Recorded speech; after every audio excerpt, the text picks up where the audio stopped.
Hello everyone, hope you're doing well. I thought I would do a video talking about my thoughts on the second season of World War Mode. Obviously right now, World War Mode has finally finished its second season, and since generally I didn't really want to make videos during it, just because I was focusing on, trying to do well in it as a squadron, I thought, how about now, going past it? So just as a general recap, after the second season, Techies has actually gone from a top 50 squadron to a top 10.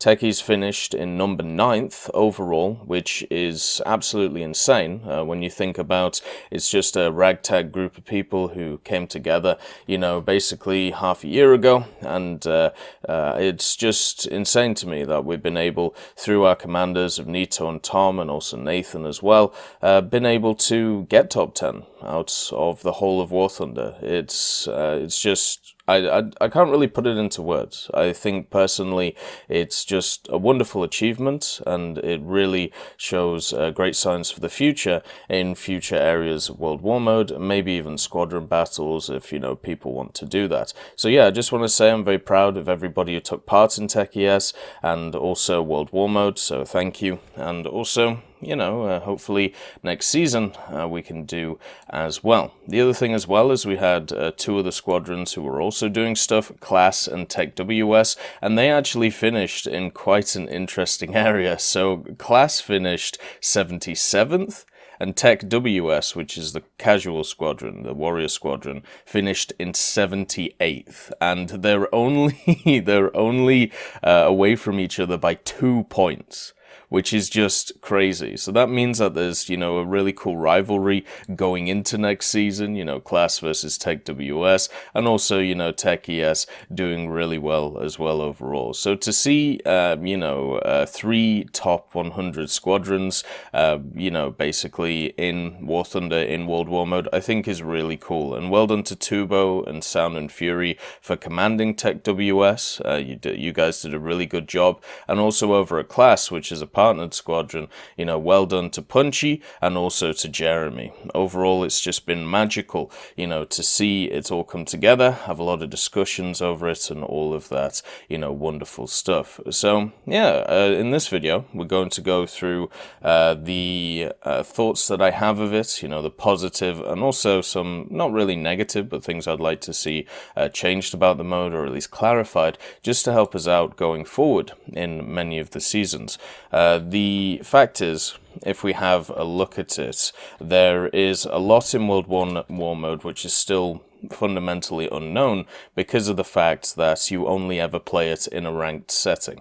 So therefore, we need to find ways around that, or maybe we need to, work on stuff which can mean that, we can maybe practice it and stuff like that, just so we can get a general idea of how all of the mechanics worked. Because there were certain operations that we went into, or certain battles that we went into, where we were just, I wouldn't call it outplayed, but I would say that certain things were used against us, which were mechanics that either we didn't know, or mechanics which were only, relevant to that specific operation, which for some reason didn't work on others. An example I'll give. So on the Battle of Luzon, which was one of the first operations, this was the Japanese invasion of the Philippines, and against the Americans. We were playing the American side, and we were holding the points that we needed to hold.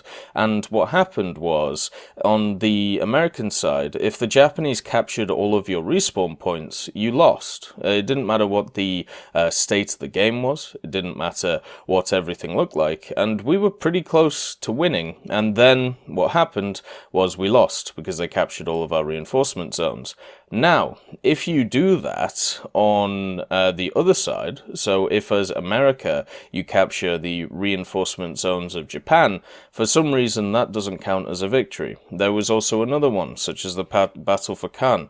If in the Battle for Cannes the Germans captured all of the respawn zones of the British, for some reason that didn't end the battle either.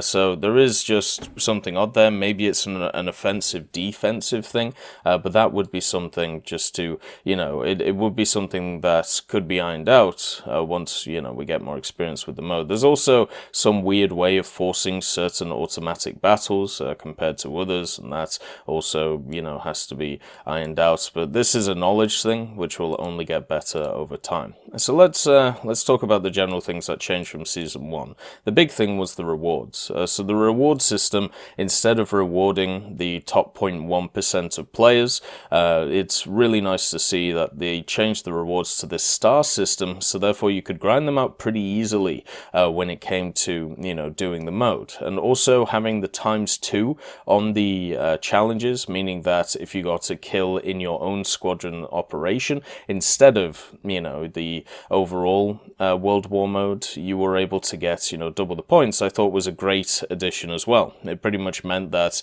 if you played with your squadron in your squadron operations, then you got a little bit of a boost, therefore, pushing you towards being able to play with your squadron, and a reason to actually play the mode instead of on an individual basis. So the fact that that existed, the fact that, they changed the rewards to stars, so you didn't have to, get crazy high in the rankings. Instead, you could just grind stuff out, as you go, I thought was much better. The prizes themselves as well, I thought were better than last season. The Sublinde is not a great vehicle. It is not something which should really be fawned after, and overall, it's a very odd choice for something like World War mode, because it's not a World War II vehicle. It's a post-World War II vehicle.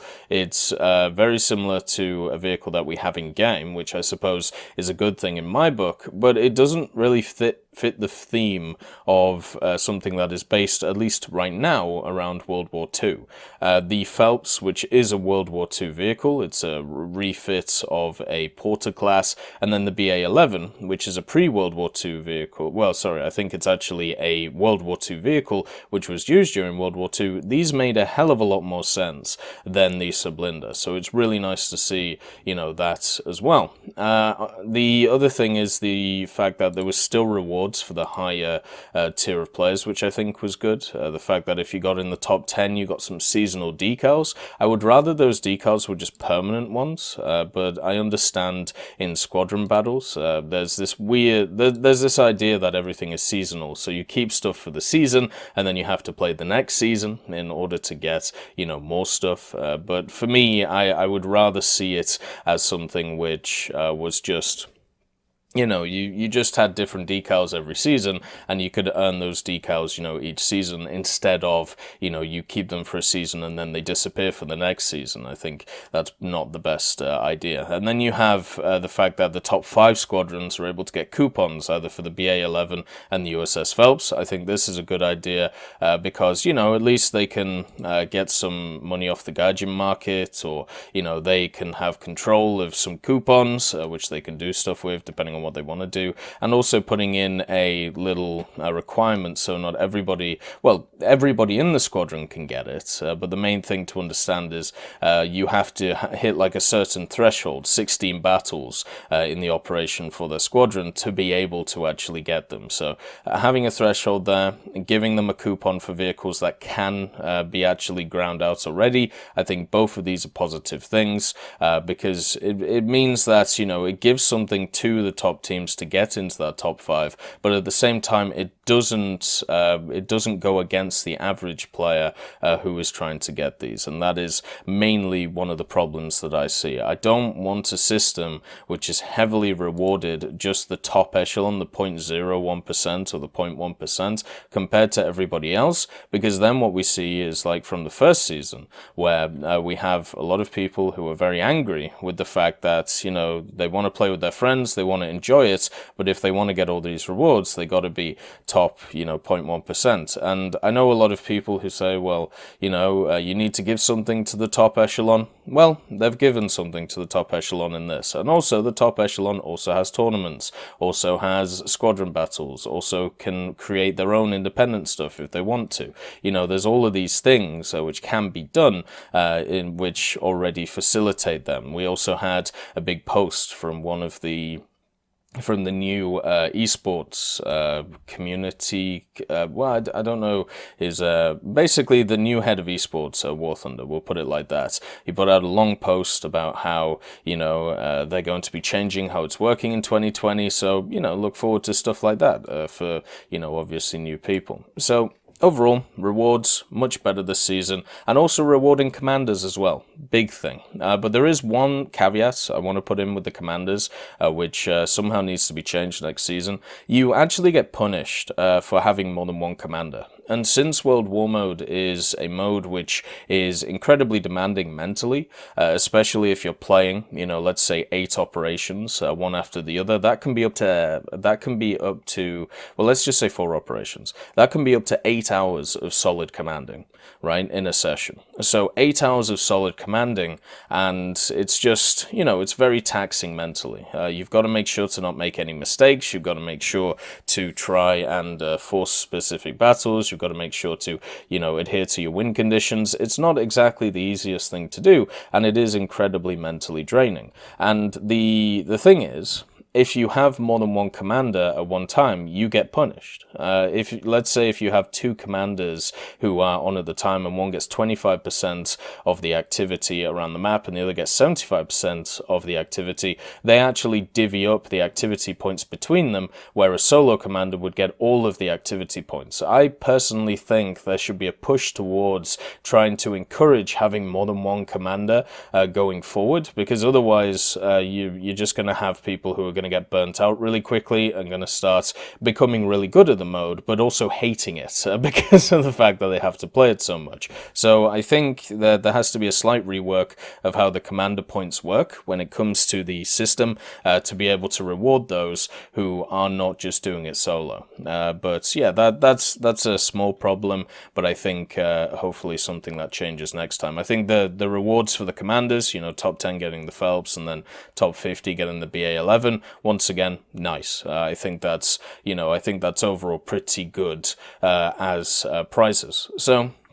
yeah, as I said, rewards are good. The next one is the naval component. So obviously with this World War Mode season, they introduced a lot of new mechanics. The main basic one, since obviously the season is called Attack from the Sea, was the fact that they added in naval components. And we saw this in 2 of the operations, Battle of Luzon and also Kirk Eltigan, or however you say it, and I think the Naval Forces overall worked really nice. It was nice to see some different scenarios from the first season, which were pretty fun to learn. I hope that they add new scenarios every season, because of the fact that, otherwise it would become stale pretty quickly. There are certain, convoy missions or certain attack missions that, even in one single battle you do maybe 10 times over, but I think it is nice to see with the Naval Forces stuff that there is a little bit of variety, even though they are still the same structure. They play differently, which to me is very, very interesting. So I really enjoyed the Naval Forces portion of stuff. I think just for the landing craft in themselves, if they're in convoy missions, I think the ones on Kirk Eltigan worked much better than Luzon, meaning that I think landing craft should be able to defend themselves, the AI, so the AFDs and also the G5s for the Soviets was much better than the Japanese, which just got landing craft with no guns on them. So yeah, I think they should have either some support to them around the convoy, or just something which they can defend themselves with. Otherwise they just get mopped up within a minute. I mean, the Soviet ones also get mopped up, and the German ones also get mopped up in a minute, but at least they'll take some losses from it instead of people just gung-hoing for it. There is one issue with Naval Forces though, and this is the fact that larger ships need to be a bit more useful somehow, and I don't personally know how you do this, but it was the fact that with larger ships, that you either need to find them a place or you need to take them out. So landing craft for the Japanese side on the Battle of Luzon, they actually had destroyer components to them. You could spawn in destroyers to try and defend the landing crafts, but it was much more beneficial to go in something like a T-51B, just because of the fact that its AA defense was just so much better, and also you spawned closer to the convoy, so therefore you could just sit next to it. The only time time larger ships actually came into it is pretty much if you could guarantee the enemy team would not attack the convoy within the first minute or 2 minutes of the battle, so you could get into position. So either the largest ship spawn point needs to be closer to the convoy, or there needs to be something done which is a separate game mode for larger ships on larger ships. When it came to a ship-on-ship battle, the only one that we played was some domination ones. It was either the general 3 cap domination, or it was the 2 cap domination, and then you finally cap the central point. The fact is, if you had, you know, a proper squadron of players in the game, you know, 15 to 20 or 10 to 15, then you could end these matches really quickly, and therefore destroyers never really did anything. They spawned in and couldn't get to the cap zones before the game was over.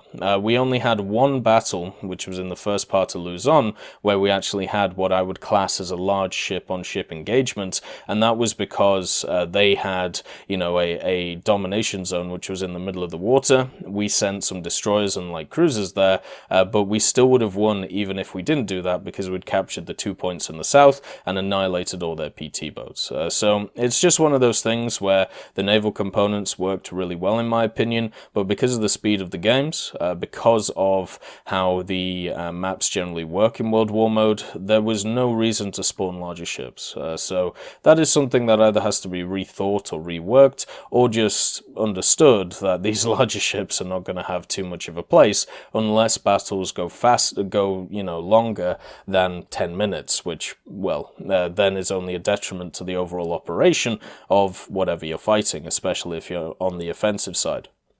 The other thing is for operation rewards. So, as I talked about before, I much prefer the star system, much prefer the challenge system, but one thing that was missing was the daily reward box. I thought on the first season how there was a reward box for each kind of operation, you know, or each battle for each day was really nice. Like the top 500 players got a box, it either had a vehicle in it or it had, you know, some kind of booster in it. I think they should bring that back, and if they don't want it to be a vehicle and just want it to be boosters, then bring it back for, as I said, like the top 500 players of that day get something out of that day. This means that individual players, you know, solo players, will have something else to aspire to, which isn't just the stars, and also it's just kind of nice to get a little bit of a boost across the board, even when it comes to just general grinding. For me personally, in each battle, so let's just use Battle of Luzon, if you played both sides of the Battle of Luzon, meaning if you played the first section and the second section in the first time it came around, you could get yourself 2 technical daily bonuses through World War mode, and I was picking up a lot of 10% boosters for RP, which were there for 20 missions. So for me, that's the best booster you can actually get. It's either that or, you know, something like a 30% booster for 5 battles, depending on what, you know, you're researching. But yeah, it would be nice just to have more of them and to reward players for doing well in the game mode, and each, you know, battle. So yeah, that would be good. The main thing that needs to be done though, and this would improve the whole system across the board, not just for, you know, higher tier squadrons, not just for mid or low tier squadrons, just for everybody in general. And this is something which we see in many other games, and it was even a massive discussion for a long time in a game such as League of Legends.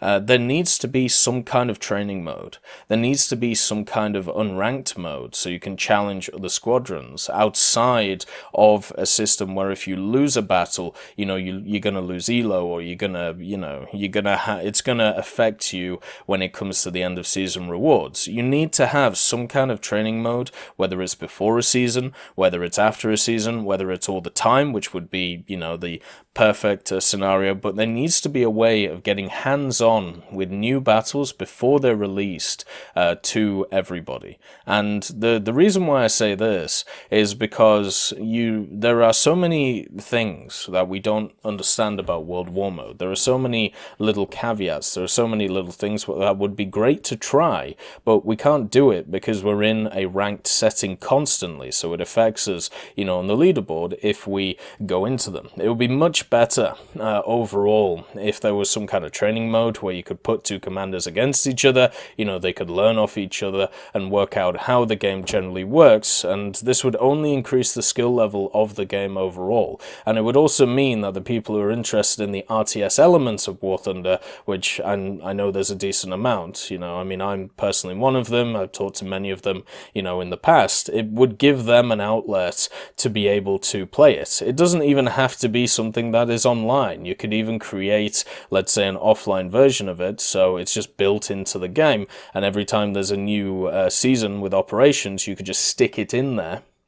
And what this would mean is you could just put player versus player on the same console, so the same person could, push certain units to one place and push certain units to another, so they could work out strategies, they could work out, how to do specific things, and this is, a training mode is only something which enhances something like World War Mode. We've seen it in literally every other game. If you want your idea to be competitive, which obviously in World War Mode they want it to be competitive because they have this whole elo system, they have the prizes at the top, you've got to make sure that you also have this unranked or training mode to be able to increase that competition. So that is just something I'm really an advocate for, and that would solve a lot of the issues that I think a lot of people would have, especially when it comes to not just, learning how mechanics work and giving it a go in a more social aspect so you can learn it without feeling under pressure about losing or anything.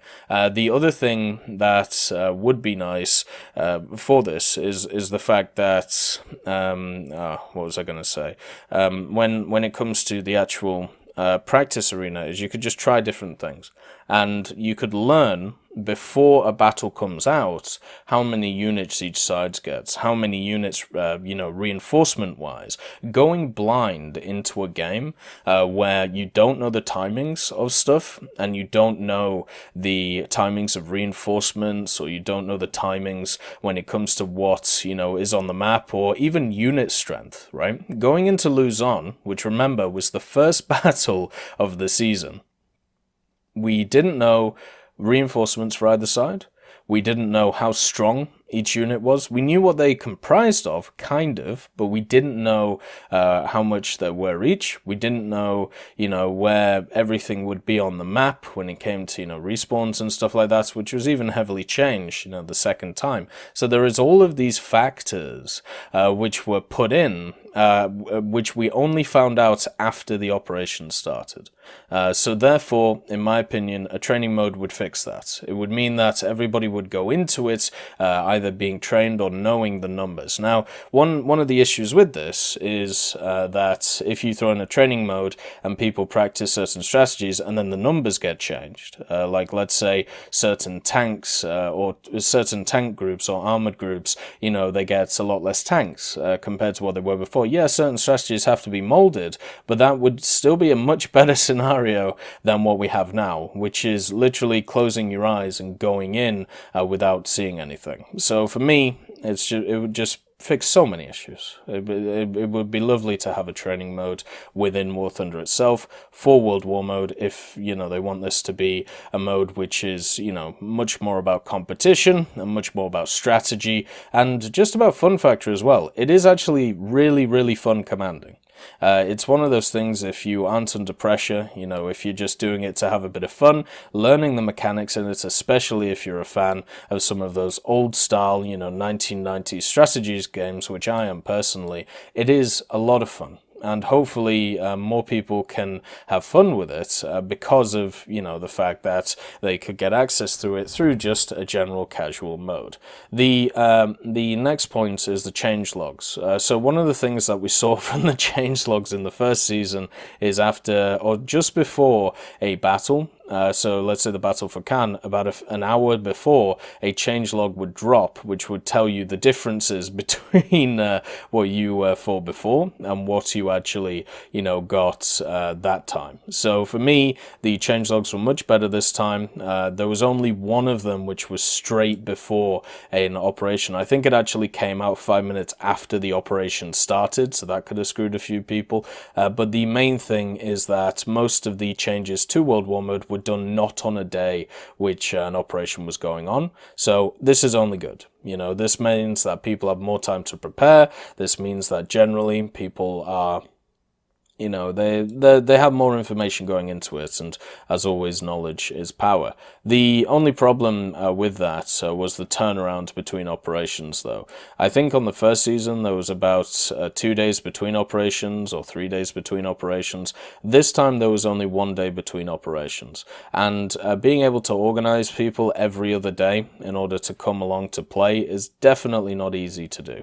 And I would actually say putting the operations back to having 2 or 3 days between them, just so you can talk strategy, just so people can plan a little bit better, would be much better to do so than instead of having this 1 day turnaround of making sure that everything is ready and going. So yeah, that would be nice. Just make the turnaround a little bit less hectic, so planning is much easier to do just from a command point of view.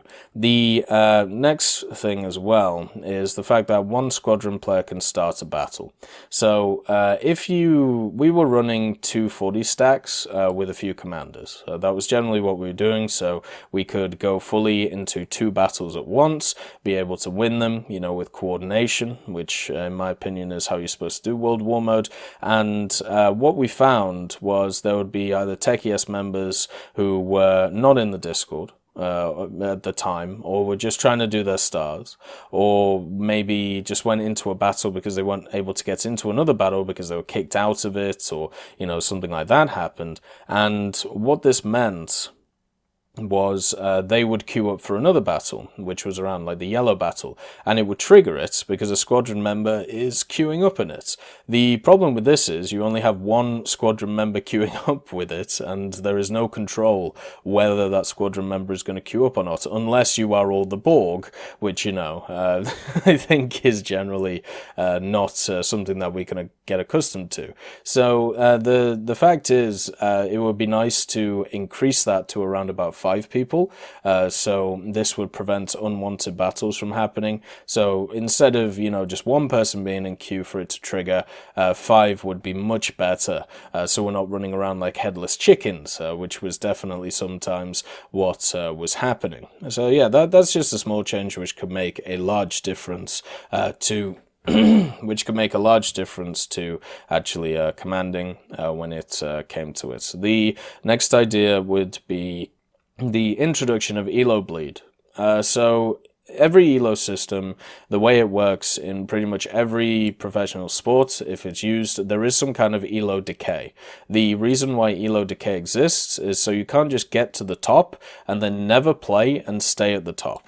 So after a certain amount of time, or after a certain amount of play time of other squads around you, therefore you should drop through the rankings. This wasn't really the case when it came to the first season, and also with the second season, there was absolutely no Elo Decay. For us, we actually missed one of the operations. We didn't play the Battle for Cannes the first time around, because to be honest, it is one which is kind of foreign to us, and how it actually works, and how to play it. Even on the second time around, we played 2, won 1, lost 1, and that was it. But because we didn't play it, our score didn't change, our Elo rating, we didn't even have to deal with any Elo Decay or anything, and our position on the leaderboard didn't change either.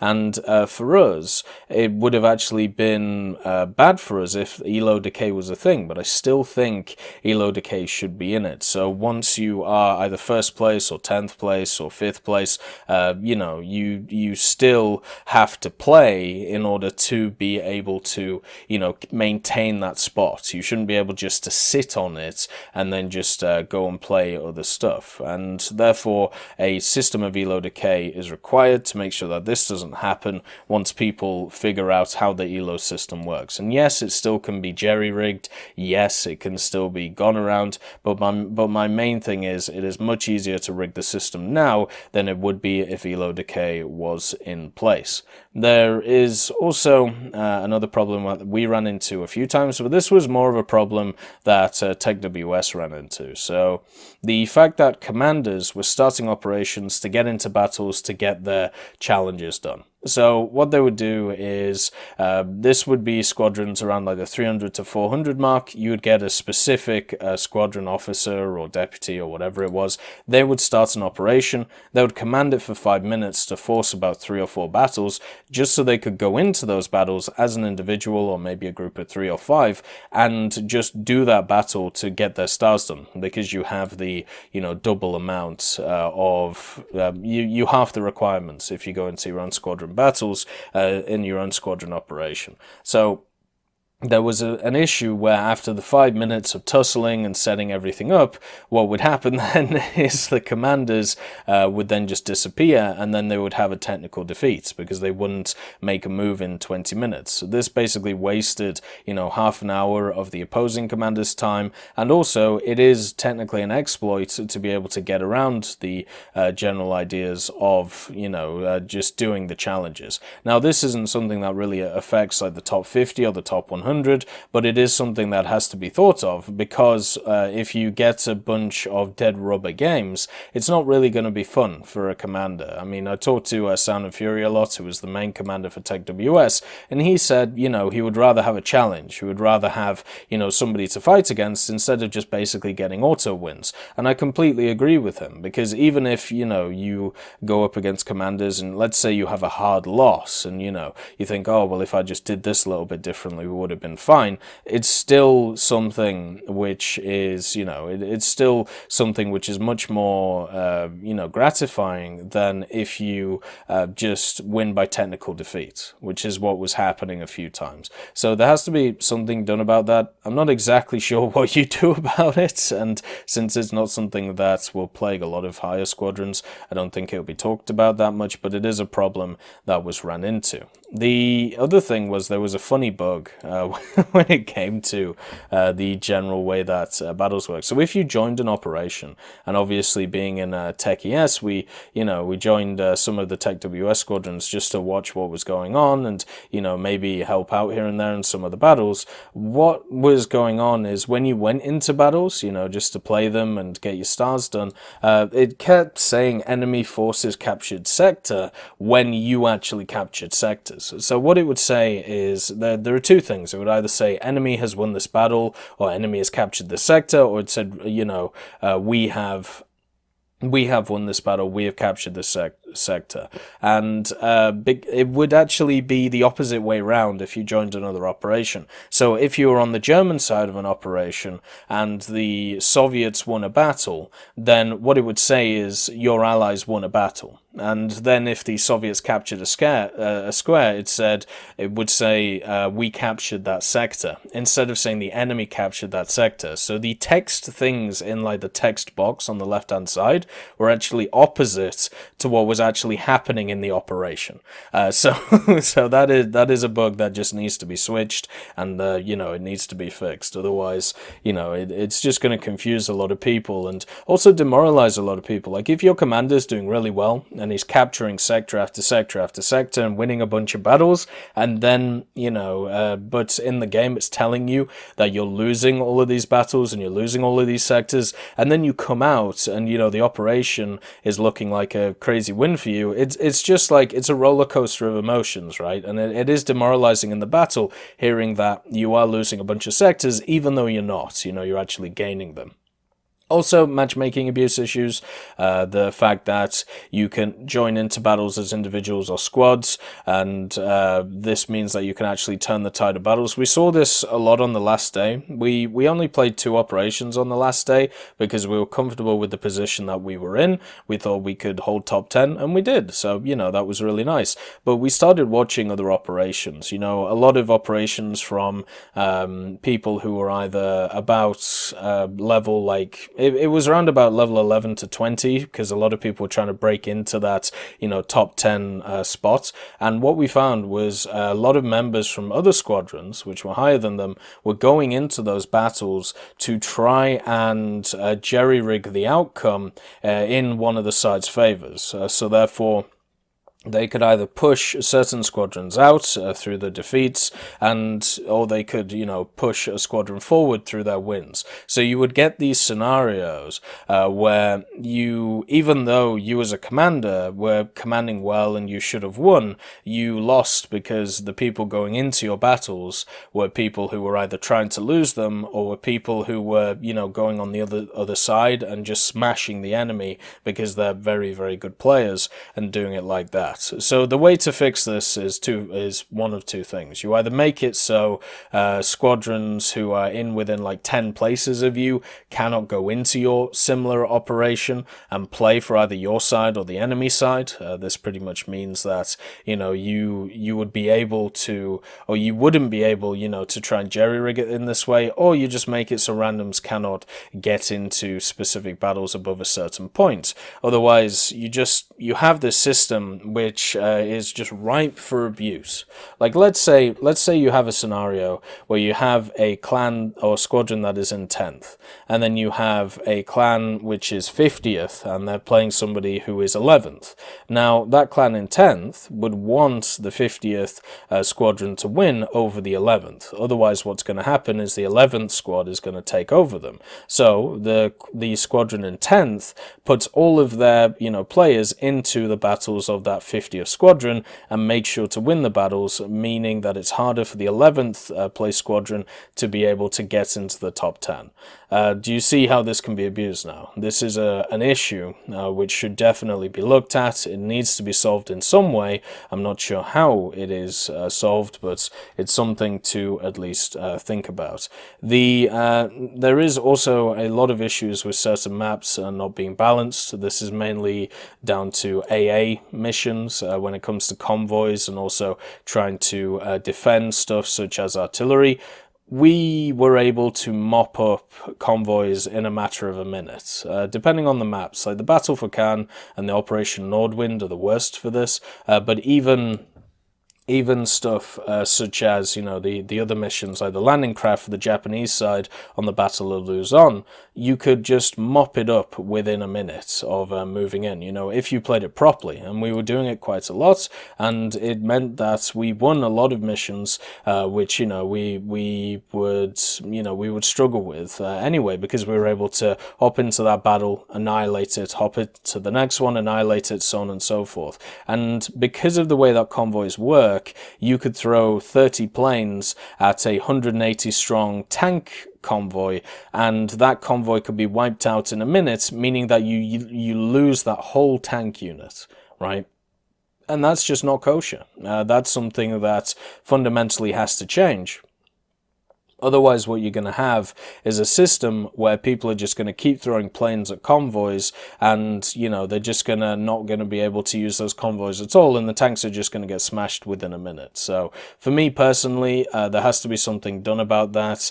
I don't know whether it's what they tried to do in Naval, where if you actually won a convoy mission, you didn't destroy the unit.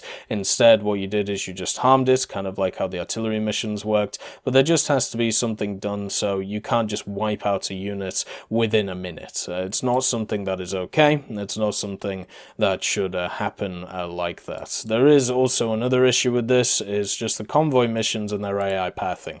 This is mainly on the Battle for Cannes. So if you played on the British side for the Battle for Cannes, the AI pathing on stuff such as the Shermans and the Churchills is absolutely abysmal. They get stuck constantly. They start doing circles a lot of the time, and even if you just let them go, like we had a mission with the Sherman, and one of the convoy routes is through Herdgen Forest, through the lower part of it where the river bay is, and you just have to go through it. It takes the Sherman, even if it's left alone, like 15 minutes to get to the end of the convoy mission. So you're just stuck there for 15 minutes while the enemy squad can go into a different battle, even if they've left that battle, waiting for that Sherman who actually goes in snakes, right? Or the whole convoy, when it gets to a point, goes in a snake formation. It doesn't go straight. What it does is it goes like 10 meters forward, takes a 5-degree angle left, 10 degrees forward, 5-degree angle right, 10 degrees forward, and does that. It literally serpentines down the road for no reason, and this means that it takes ages to get to its point. Operation Nordwind also has this issue where a lot of vehicles clump up next to the church, so you can just bomb it out within a minute, and it's just a real problem. Let's just put it like that. So either AI pathing needs to be fixed, or they need to spread out the convoy more, so you can't just hit them with one bomb and kill half the convoy.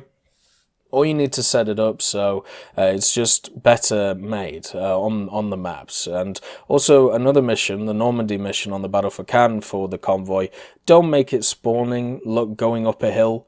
Like, just make it spawn on flat, please. It would just be a lot nicer to see that. The reason why, as a squadron, we don't really like Battle for Cannes is because of the really unbalanced way that a lot of the missions work, such as the convoy missions, because they can just wipe out half of your armed forces within a matter of 10 minutes at the start of the battle if you get the wrong style of convoys. So yeah, that is something that needs to be fixed. There was also some rubber banding issues, not too many compared to last season, but there was a few where when we would actually go into an operation, or go into a battle, in an operation, you would, if you all spawn in at once, have a few rubber banding issues. But it wasn't, as I said, it wasn't too bad. The only place where we really struggled when we started crashing servers was, I would actually class it as an exploit. We didn't really mean to do it, but it is something to think about. So in one of the last battles for Battle of Luzon, we got into it. It was a convoy mission. We had to defend the landing craft. We knew we'd won. Because it said, the battle for Luzon is finished. I went to go talk to the commanders. They said we won. So it was kind of just a chill battle where, we just wanted to have some fun. So everybody spawned in cruisers and destroyers.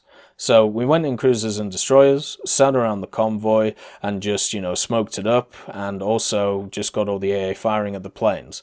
Now, because of all of the effects that were happening on the server, all of the guns firing at once, all of the smoke that was around, all of the large ships moving, it meant that the server started to crash. And what this meant was the packet loss went through the roof, and so did the ping, and that didn't really affect the ships, because the ships just go in a straight line. It affected their guns, because the guns kind of stopped working, but it meant that planes started falling out of the air.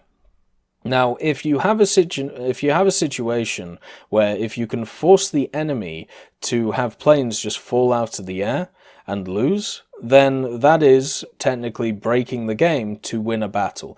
And I think this needs to be fixed. I don't know whether it's on the server end. I don't know whether you need to limit the amount of large machines that you have around the place. But whatever happens, it was something which needs to be addressed, because otherwise it's just going to keep happening as people find more and more of these exploits to break the servers and therefore win the battle. The other thing as well is enemy units walking through lines to capture zones behind to destroy planes on airfields. So one of the things also on Cannes, and this also happened on a few others, is I like the fact that units can actually go through, battle areas, so you don't have to destroy a unit and then push past it. Instead, what you can do is you can try and encircle it. I think that's a really cool mechanic from a commanding mode point of view. What I don't like is if you tap an airfield, what this will do is it will actually destroy all of the planes on the airfield, even though after a minute or so,